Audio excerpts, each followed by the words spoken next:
My name is Mike Groff from Brigham and Women's Hospital. Thank you for joining us for this online supplement to the chapter Evolution and Treatment of Malignant Primary Spinal Tumors.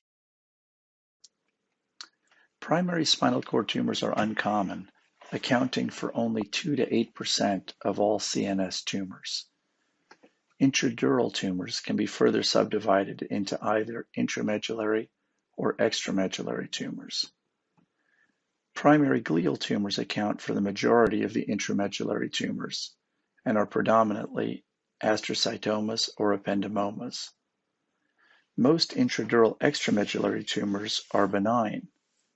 However, malignant forms do exist, such as malignant peripheral nerve sheath tumors. If you are asked to take care of a patient with such a disease, you should know that malignant tumors, almost by definition, do not respect the surgical planes in the same way as their more benign counterparts, and as a result can distort the anatomy significantly. However, your understanding of a few important surgical points can help to mitigate this added complexity.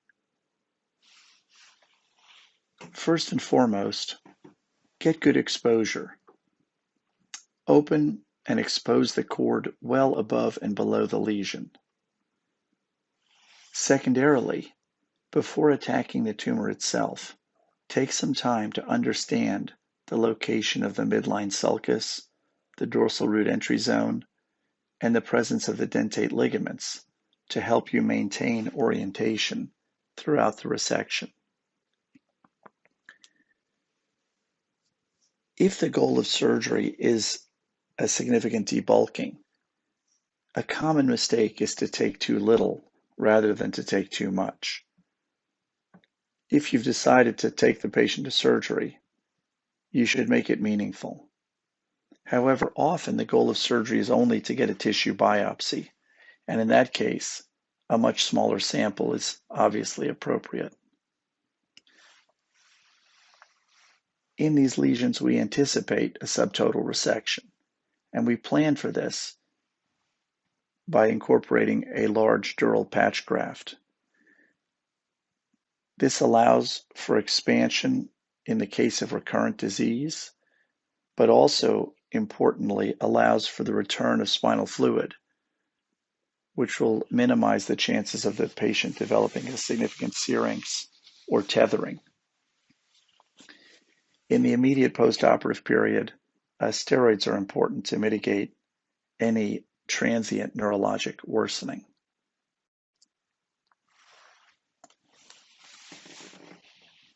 Next, we will review some highlights from Table 1 in the chapter. When taking a history of these patients, one of the key findings will be the duration of symptoms. These lesions tend to grow quickly, and patients do not, in general, have a long history of symptoms. A prior history of malignancy, particularly one treated with radiation therapy, is also important to elicit. Imaging will be based primarily on preoperative MRI obtained with and without contrasting, but it's also important to keep in mind that complete imaging of the entire craniospinal axis is often important in the staging of these tumors, as is a search for a primary, with either a chest, abdomen, pelvis CT, or now more commonly, a PET CT. When making decisions regarding surgery, the most important, obviously, is whether or not to perform surgery at all. And as much as we want to help these patients, it's often in their best interest to forego surgery. If the decision is made to go ahead with surgical intervention, you need to be very clear what the goals of surgery are. In terms of approach and exposure, these lesions are almost invariably accessed via standard posterior laminectomies and rarely require instrumentation. Post-surgical management needs to be prepared to account for the transient neurological worsening that can often occur in these cases, and should rely on a multidisciplinary team that includes not only neuro-oncology, but also radiation oncology. Serial imaging is going to be the key point in the long-term management postoperatively.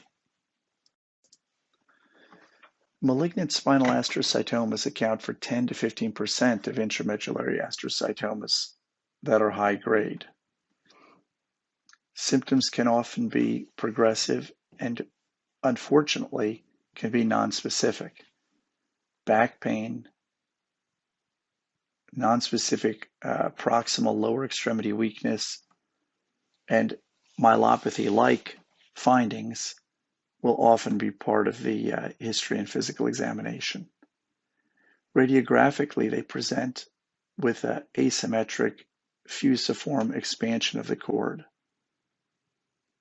Typically, the enhancement will be heterogeneous, and obviously the margins will be poor due to the infiltrative nature of the pathology.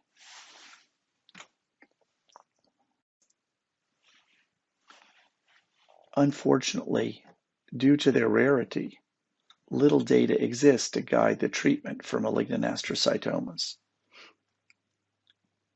The goals of surgical intervention should be clear before proceeding.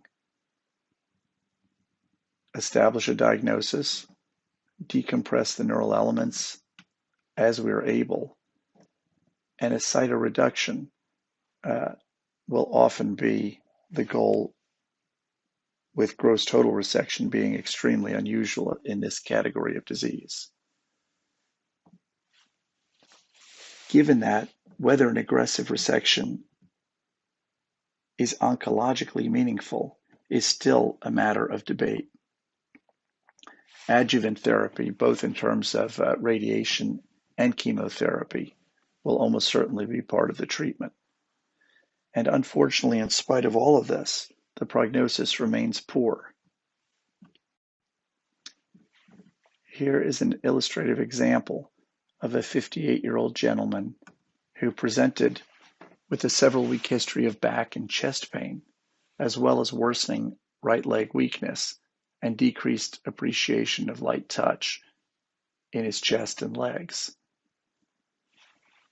Panel A to the far left shows the T2 weighted images demonstrating an expansile hyperintense lesion located in the lower cervical and upper thoracic cord.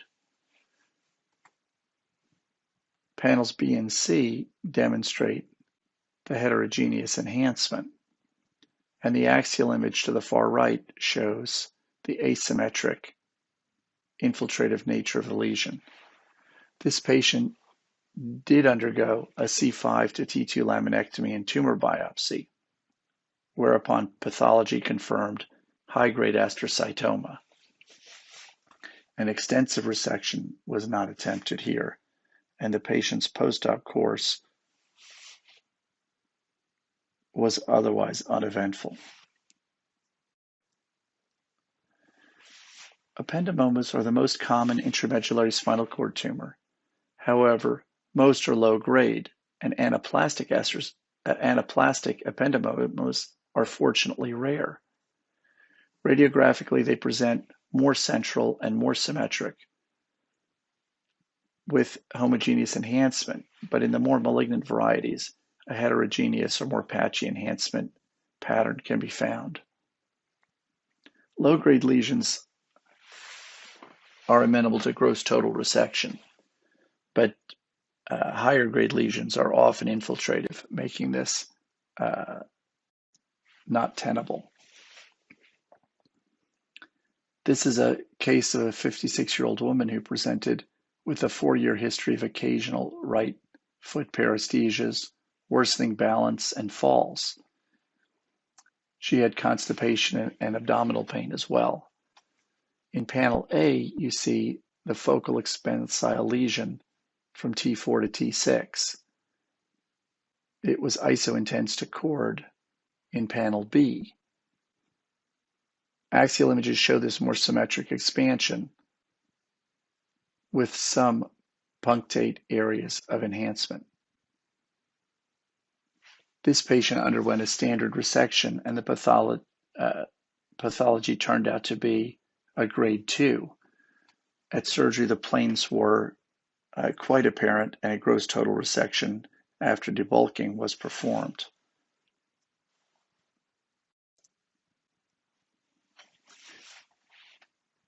Malignant peripheral nerve sheath tumors are again uncommon.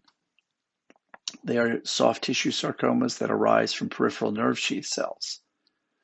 Most often they're associated with NF1, and they have as much as a 3 to 5% incidence in this population. Prior radiation is also a major risk factor.